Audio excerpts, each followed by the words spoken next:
Welcome once again to another episode of the Throne of Angels video blog. I am your host, as always, Derek Osborne, here to show you a world in miniature. Welcome to episode 5.6. Yep, 5.6, I believe that's correct. Today, going to be a fairly short, quick episode. As you can see, I have nothing in front of me. Why? Well, because I've already filmed this episode, and we are going to take a little trip back in time to about 6 weeks prior to GenCon. So, I'm going to basically roll over the table that I built for Deadzone, for Mantic, for their US booth space. As you guys know, I am not the greatest at doing project logs. Mainly because I just bury my head and go to work, and then all of a sudden I'm done, or I'm halfway through, or whatever. I forget to do updates. I'm terrible like that. Gotta try to get better. One of the things I want to focus on, basically for the end of this year, getting better at rolling the project logs, and kind of, you know, keeping up with what's going on. So you guys can kind of see my thought processes, keep up, so to speak, with what's going on the table, which is right here, what I'm pulling off the shelf, and what I'm playing over on the boards. So, with that, let's take a look at this table, and I'll run you through what I did. It can absolutely be said that I am terrible at chronicling a project. The situation being that once I get started on something, I tend to be single-mindedly focused. So I started with like 450 sprues, and it took me probably 7 hours to cut everything out. And I did cut everything out and stuck it into bins, right? As we can see here, all of the parts that I'm using for this table for Deadzone literally are in bins, right? You can see some over here, and there's like 4 or 5 more bins behind that, plus all the ones I showed you on the floor. There's an absolute ton of parts here. But as you can see here is basically all of the little chunks of the project that I am putting together. So what I've done is I've laid everything out on paper. So I did my initial layout and a quick sketch, you know, and obviously the sketch doesn't encompass exactly how the table will be because I have to make considerations for gameplay. You know, I did my parts list, and then they shipped everything out. And so from that point, like I said, I cut sprues and I started putting things together in blocks, right? And these blocks are either single or double levels that I will paint individually, because painting this thing all at one time would be an absolute excruciating nightmare. But like I said, I'm painting it in levels, and I'll show you one of the finished pieces.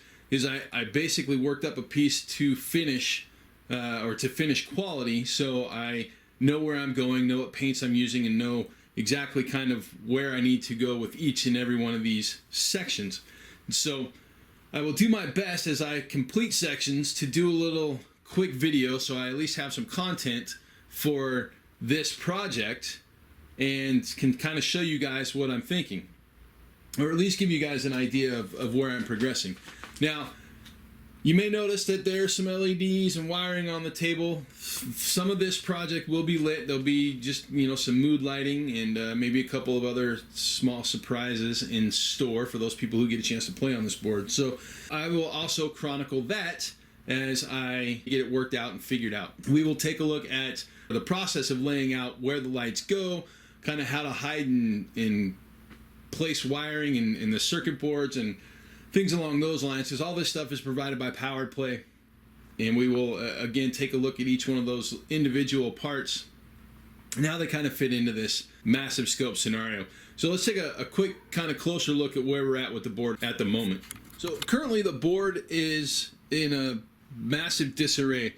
I've got basically most of it taken apart so I can do the lighting layout and get the lights all squared away, but at some point, obviously, I will have to get it all put back together.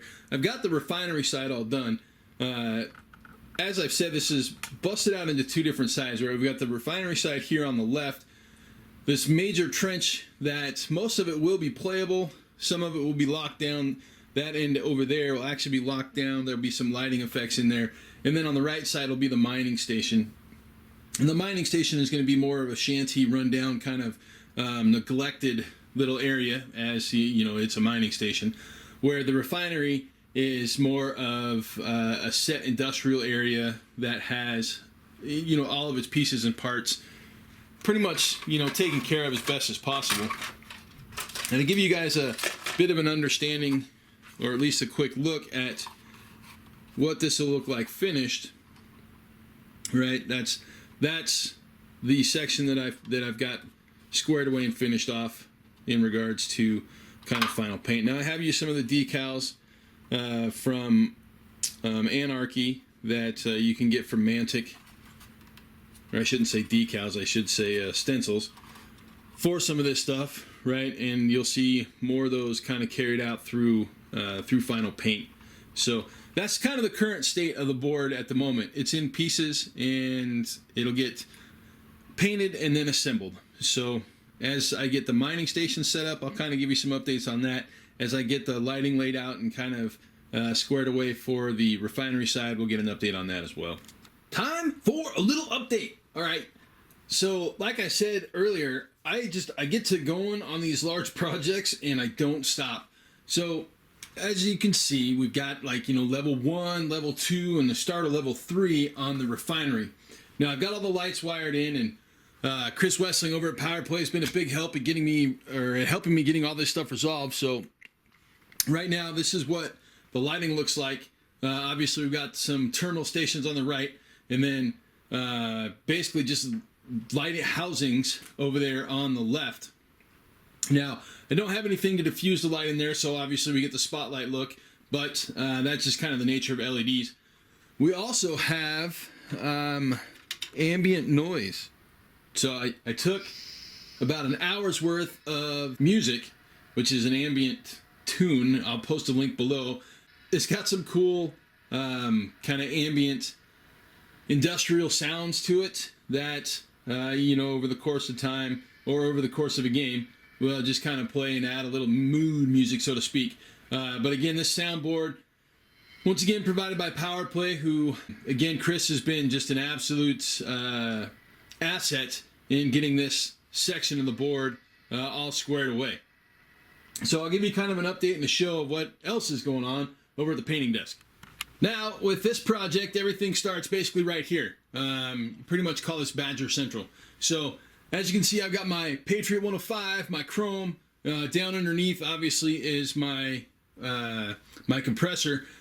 But everything starts pretty much right here. Now, I'm having to because of the short timeline of this project, I'm shortcutting a number of things. One of the shortcuts that I am taking, actually, is using the Stylrens colored primer as pretty much the base coat. This stuff is amazing, right? Not only am I beating the hell out of it, it doesn't chip, it doesn't scratch. It's just absolutely, again, it is without a doubt, in the world, my favorite primer. I absolutely love it. Ken, you're amazing for figuring out how to put this stuff together. But I'm putting literally paint right on top of this stuff. I am dry brushing the highlights, and literally the primer is the base color of this side of things. So as you can see, like I said, we started with the Stylrens reddish brown primer. The yellow is pretty much this color here. This is my favorite yellow out of the Minotaur paint set, which is Warning Yellow. That is obviously all the yellow spots that you see. And then from there, it moves to my painting desk, which is this complete disaster right here. So from here, all my weathering and everything is done with Secret Weapon washes, paints, and pigments, right? So as you can see, I've got pretty much parts strewn all over the place, right? I mean, they're on my laptop, they're all over on my desk. This project is pretty much taken over this entire room and is a hell of a lot bigger than I was thinking it was going to be to begin with. But the new Secret Weapon paints, the rusts are freaking amazing. Not only are they absolutely fantastic in the paint, or on the paint side of things, but they also, with the right amount of water, become a fantastic wash or glaze. So just like the Secret Weapon washes, the paint line, multi-purposed. It's freaking incredible. And so again, as you can see, I've got a couple of different pigments here. I've been using the sewer muck, as well as this one is really awesome here, this metallic iron. If you guys don't have this, you have to have it. Just go get it. It is phenomenal, right? So not only does it create this awesome black kind of mess, and you can muck it up. There's tutorials on Mr. J's site about how to create kind of muck with the pigments, or you can almost dry brush with it as a metallic sheen. It's awesome. It's totally killer. I'll give you a quick view of, like, you know, the rest of the mess that I have here, and then I'll cut this update. And this is like kind of leftover part station. I still have one side to completely build and only a couple of days to do it. So good thing that side is small, and it was planned that way, but it is going to be quite the task, because as you can see, I still have a ton of stuff here and a bunch of things to get done, and I still have to finish, obviously, the rest of the refinery side. So we'll get another update when I get the refinery completely painted and assembled, and then we'll do an update when I start on the mining station. Final update for the refinery. It is assembled and on the display board. So this is 6 levels, plenty of play space. Everything is accessible. However, obviously getting the bottom back corner will be a little difficult, but I don't see that being used very much, so I'm not too terribly worried about it. I did have to put in a kind of a support piece to keep everything together and tied together. A couple things of note. Switch number 1 for the refinery lights and the garage lights, or the terminal lights in the garage, obviously right there. And then I have another switch here, which turns a light on inside the sewer channel, as well as activates the button for the ambient noise channel. So there's a speaker and a board inside underneath that bridge there that actually projects sound down the tunnel through one of the wind panels.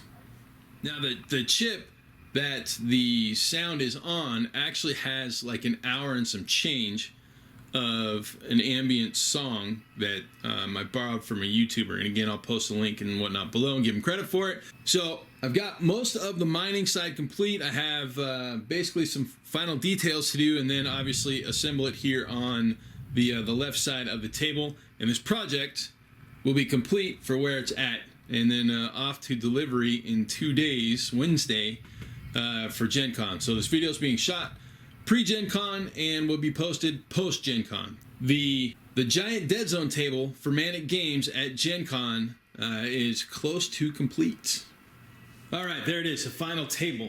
As you can see, we've got the mining facility set up here front of camera. I've got all the lights and the sound going. Let's take a look at it from another angle. Here is a look at the mining facility from the front side.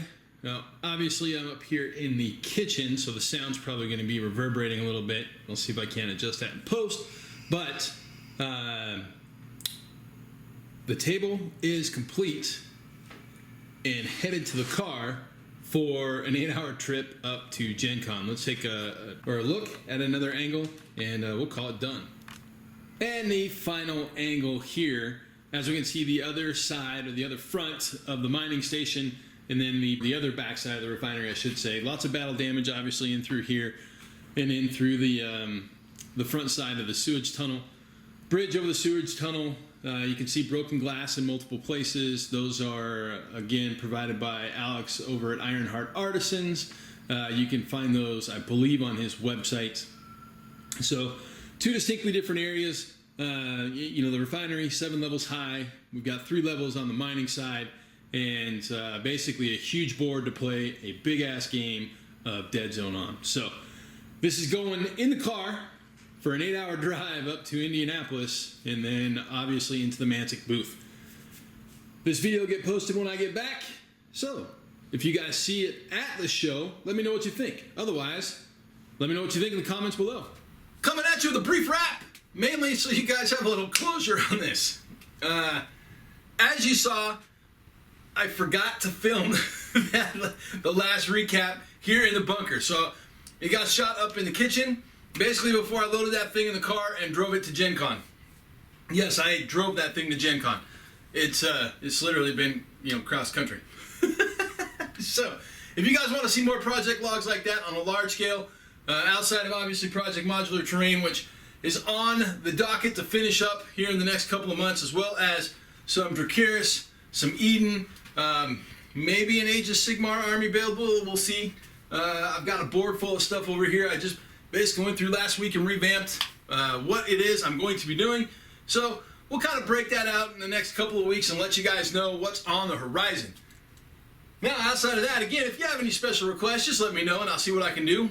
Other than that, we're going to look at Dracarys kind of in full. We're going to do an unboxing. We're going to take a look at the game. We're going to do some gameplay. We're going to actually do a couple army builds. Probably do some paints, tutorials, as well as some gameplay, gameplay reports or battle reports with my buddy Jim. So, with that, we'll just close this one out, call it good, and I'll see you guys next time.